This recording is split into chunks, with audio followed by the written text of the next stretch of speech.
chegamos à etapa final da nossa descida aos fossos infernais, descritos por André Luiz no livro O Abismo, guiados pelo anjo Atafon.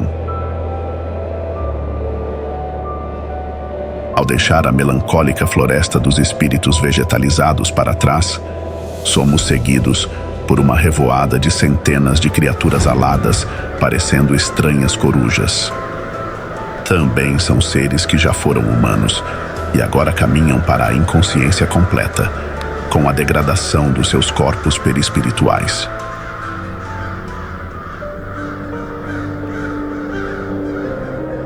Chegamos em outro imenso lago, parecendo um mar, circundado por uma praia de lama como um grande charco.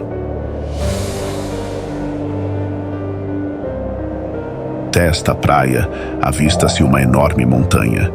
Atafon diz que seu nome é Monte do Tempo e é habitada no seu topo por espíritos amantes da mentira e do erro que acreditam em seu imenso orgulho governar aquela região, mas só governam a lama.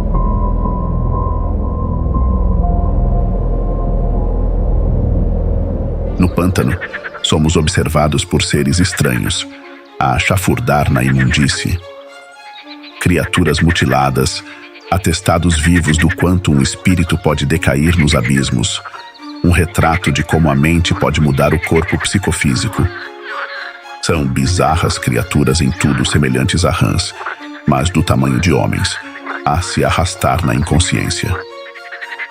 Pele gelatinosa e semi-transparente, rostos vagamente humanos, como mutações saídas de um pesadelo. Suspiravam e arfavam em uma espécie de tristeza dolorosa. Existiam ali aos milhares, ocupando cada metro quadrado daquele pântano fétido. Fisionomias apáticas.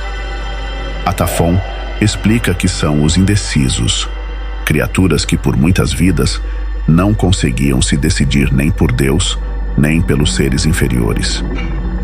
Presos entre a matéria e o espírito, sem nunca escolher um lado. Perderam tanto tempo que não puderam subir e agora ficam entre o lago e a lama.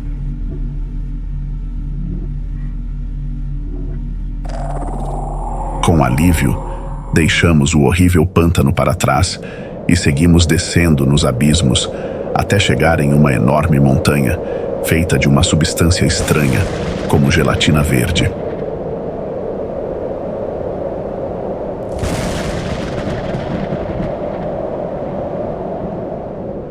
Seguimos Atafon e penetramos nesta substância gelatinosa. Lá dentro, talvez a etapa mais perturbadora desta viagem nos aguardava. Cardumes incessantes de seres aquáticos mutantes, muitos ostentando fisionomias humanas, habitavam aquele estranho oceano. Um mar primordial e primitivo, fervilhando de vida, escondido dentro da montanha. Com suas consciências humanas quase petrificadas, são seres que voltaram ao estágio aquático. Há 20 mil anos, segundo Atafon, eram seres humanos na crosta terrestre. Agora vivem aqui, no que é conhecido como lago de hibernação ou estufa perispiritual.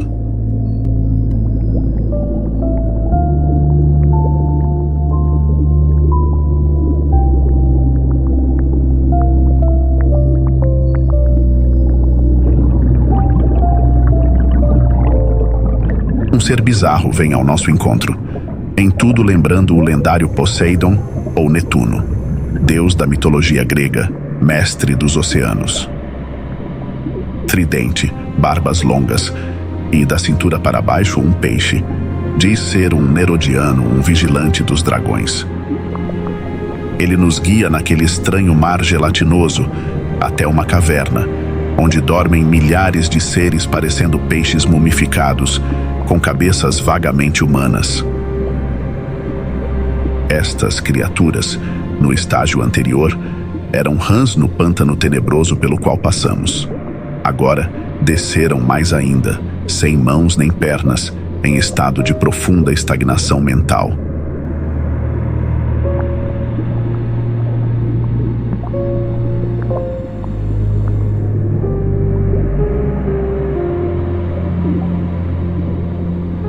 Seguindo adiante na caverna, chegamos em um amplo salão, parecendo um grande forno. Milhares de ovos semi-transparentes estão depositados ali. São criaturas espirituais que retrocederam fisicamente pela permanência no mal e agora ficam como ovos em chocadeiras, chamadas madres da gestação.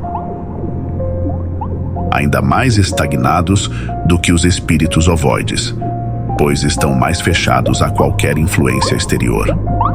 Este é o limiar da chamada segunda morte, a degradação total do perispírito.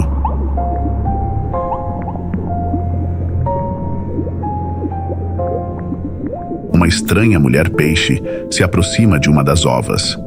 Dirige-se a ela como se fosse um filho, abraça, acaricia, lamenta a inconsciência desse espírito.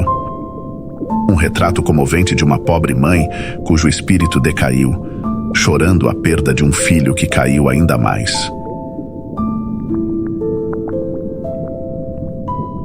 Quanto mais penetramos nesse perturbador oceano gelatinoso, mais criaturas monstruosas surgem das sombras. Algumas de tamanho descomunal, espíritos muito antigos, que criaram estas terríveis prisões para si mesmos. Finalmente saímos desse mar pavoroso. Uma região gelada nos aguarda, frio intenso e nevascas deprimentes. Tudo isso em um dos abismos mais profundos, onde o calor deveria reinar. Aqui residem Temp e Terra, duas criaturas femininas angelicais, seres de pura luz, muito próximas de Atafon na sua evolução. Sua missão: ensinar aos habitantes dos abismos as leis de Deus e amparar aqueles espíritos que se perdem nessas regiões infernais. Elas também vigiam a passagem para os subabismos, os abismos dos abismos, regiões que André Luiz não teve permissão para visitar. Que horrores guardarão estes lugares? Mas lembre-se, há monstros e anjos na criação divina, por todos os cantos do universo. Porém, um dia, todos, sem exceção, se encontrarão na glória de Deus, redimidos e purificados.